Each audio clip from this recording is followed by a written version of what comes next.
Tonight, 84-year-old Pope Francis is spending a second night in the hospital. Recovering from colon surgery, the Vatican says the pontiff is in good general condition, alert and breathing on his own. The procedure for a stenosis, or narrowing of the colon, took 3 hours on Sunday, requiring general anesthesia.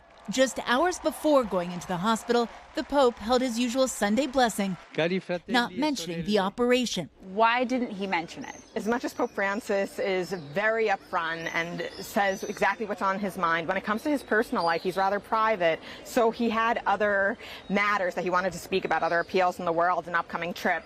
As far as himself, he didn't want to take the attention. But last week, he made a special ask, saying the Pope needs your prayers.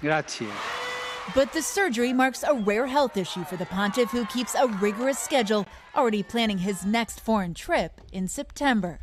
There have been other health concerns over the years. He suffers from sciatica and he's missing a part of his lung. But tonight, the Vatican says Pope Francis will remain in the hospital for at least 7 days. Thanks for watching our YouTube channel. Follow today's top stories and breaking news by downloading the NBC News app.